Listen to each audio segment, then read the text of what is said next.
Sexsomnia was used as a defense in 2 high-profile rape cases overseas.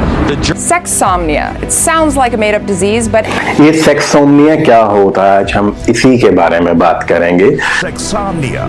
It's a disorder that leads to people talking dirty, masturbating, or even having sex while they are still asleep. Now you can add sex to that list. CBS 2's Dave Carlin reports on sexsomnia. In parasomnias, including sexsomnia. अस्सलाम वालेकुम, this is me doctor Awais Ahmed. एक लड़का है, वो अपनी पूरी family के सामने उठता है और मास्टरबेशन करता है। उसकी फैमिली वाले बहुत परेशान होते हैं कि ये तो शरीफ नफ्स इंसान था, इसने आखिरकार रात को ऐसी हरकत क्यों की, क्या ऐसी वजह थी। दूसरा शख्स है, वो पूरी फैमिली के सामने उठ के ऐसी हरकतें करता है जिस तरह के लोग सेक्स में करते हैं। उसके फैमिली वाले सोचते हैं कि यार इसने मेहमानों के सामने हमारी इज्जत का जनाजा निकाल दिया, इसने ऐसी हरकत क्यों की। एक तीसरा लड़का है, वो अपने रूममेट के साथ सेक्स करता है। सुबह होते हुए उसका रूममेट उसे गिला करता है कि यार ये रात के वक्त आप क्या हरकतें कर रहे थे। तो वो कहता है कि मुझे पता नहीं है कि रात के वक्त मैंने क्या किया, लेकिन मुझे एक साइकोलॉजिकल बीमारी है जिसको कहते हैं सेक्सोमिया, और शायद उसी वजह से आपको मुझे ये लगता हो कि मैंने रात को ऐसी हरकत की है।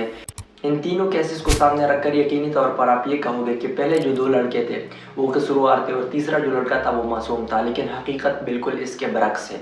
पहले जो 2 लड़के थे उनको असल में साइकोलॉजिकल कंडीशन थी, साइकोलॉजिकल बीमारी थी जिसको कहते हैं स्लीप सेक्स या सेक्सोमिया, और तीसरा जो लड़का था उसको इस बीमारी का सिर्फ और सिर्फ इल्म था। उसने रात को ऐसी हरकत की, लेकिन सुबह वो इस बीमारी का सहारा लेके ख़ुद को इस जाल से निकालने वाला था। वो उसको इस बीमारी का इल्म था, उसने इस बीमारी को डाल बना के खुद की सफाई पेश की अपनी रूममेट के सामने, लेकिन हकीकत में उसने ये हरकत इंटेंशनली की थी। सेक्स वो कंडीशन है जिसमें एक शख्स रात के वक्त उठता है और अपनी पूरी फैमिली के सामने भी वो सेक्स कर सकता है, या वो ऐसी हरकतें कर सकता है कि इससे आपको यूँ लगता हो कि वो सेक्स कर रहा है। वो अपने बेड में भी ऐसी हरकतें कर सकता है। सिर्फ ये नहीं बल्कि वो मास्टरबेशन भी कर सकता है। वो अपने बेड पार्टनर के साथ पोर प्ले भी कर सकता है। पोर प्ले सेक्स से पहले जो वार्म अप मैच होता है उसको पोर प्ले कहते हैं। तो वो अपने बेड पार्टनर के साथ, चाहे वो उसके फैमिली वाले क्यों ना हो, उसके ब्रदर और सिस्टर क्यों ना हो, जो उसका फ्रेंड क्यों ना हो, लेकिन वो इसके साथ कर सकता है ये चीज़ें। सिर्फ पोर प्ले नहीं बल्कि वो इंटर कोर्स भी कर सकता है। सुबह उठेगा, वो उसको सिरे से इल्म नहीं होगा कि रात को मैंने क्या हरकत की थी। आप उसको कहोगे कि रात को आपने ये चीज़ें की थी, वो कहेगा कि यार मुझे कुछ इल्म नहीं है कि रात के वक्त मैंने क्या किया था। असल में उसको एक साइकोलॉजिकल कंडीशन है और वो कंडीशन है सेक्सोमिया। आखिरकार ये सेक्सोमिया होता क्यों है? सेक्सोमिया इसके मल्टीपल काजेज़ हैं, लेकिन इसमें एक काज ये भी है कि अगर आप अपनी नींद को कंप्लीट नहीं करोगे, आप मुसलसल कंटिन्यूसली अपने स्लीप को चैलेंज करोगे, तो पॉसिबिलिटी ये है कि आपको ये बीमारी हो सके। मतलब आप नाइट एक्टिविटी ज़्यादा करते हैं, नाइट पार्टी उसके लिए जाते हैं, एडिक्शन करते हैं, मूवीज़ देखते हैं, नेटफ्लिक्स पे रहते हैं और कहते हैं कि यार नींद से कुछ नहीं होता, रात और दिन रात आप बिजी होते हैं। तो मैं भी कि आपको ये साइकोलॉजिकल कंडीशन इससे हो जाए, एक काज ये हो सकता है। दूसरा, अगर आपको स्ट्रेस है कोई वजह से, मतलब आपका ब्रेकअप हुआ है या इमोशनली किसी ने आपको अब्यूज़ किया है, तो स्ट्रेस की वजह से भी ये कंडीशन हो सकता है। कुछ मेडिकेशंस ऐसे हैं, कुछ मेडिसिन ऐसे हैं जिसकी वजह से भी ये बीमारी आपको हो सकती है, और उस मेडिसिन पे मैंने एक कंप्लीट वीडियो बनाई है।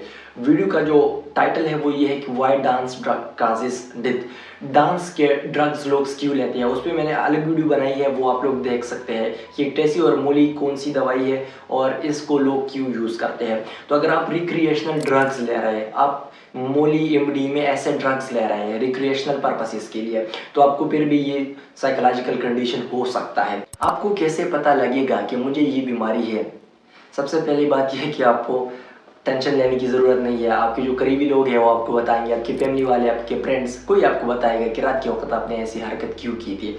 अगर आपको इंडिकेशन मिल गया है तो फिर आपकी रिस्पॉन्सिबिलिटी है कि इस केस को कन्फर्म करें और ख़ुद को इस बीमारी से निजात दिलाए। तो आपको चाहिए कि आप एक स्लीप सेंटर जाएं। स्लीप सेंटर पे स्लीप साइंटिस्ट होते हैं, वो आपके लिए एक टेस्ट परफॉर्म करेंगे। एक नाइट भी वो आप पे ये टेस्ट कर सकते हैं, कई नाइट तक आपको ये टेस्ट परफॉर्म करना पड़ेगा, और वो टेस्ट है पोलीसोमनोग्राफी का। स्लीप साइंटिस्ट आपका पोलीसोमनोग्राफी टेस्ट करेंगे और पोलीसोमनोग्राफी टेस्ट के बेसिस पे वो आपकी इस साइकोलॉजिकल कंडीशन को रूल आउट करेंगे कि आपको सेक्सोमिया है या नहीं। जिस पॉइंट के लिए मेरे ख्याल में आप सब लोग वेट कर रहे हैं वो है कि इसकी इलाज क्या है, क्या पॉसिबल है इसका इलाज या नहीं है। तो वो पॉइंट भी मैं आप लोगों के साथ शेयर करता हूँ। सबसे पहली बात ये है कि आपने जाना है खुद इलाज नहीं करने किसी स्लीप सेंटर, वहाँ पे स्लीप साइंटिस्ट होगा या स्लीप क्लिनिशियन होंगे, वो आपका पोलिसोनोग्राफी टेस्ट करेंगे और उसके बाद आपकी ट्रीटमेंट स्टार्ट होगी। अगर स्लीप सेंटर आप नहीं जा सकते तो आप किसी साइकाट्रिस्ट के पास जाएंगे। आपको जो अंडरलाइंग कंडीशंस है, जो अंडरलाइंग काज है, क्यों आपको एक बीमारी है, क्या ऐसी वजह है कि आप सेक्सोनिया की तरफ जाते हो, सबसे पहले उसको ख़त्म करना है। अगर वो लैक ऑफ स्लीप है तो आपको चाहिए कि अपनी स्लीप को पूरा करें। आप नींद नहीं ले रहे तो आपको चाहिए कि अपनी नींद को कंप्लीट करें।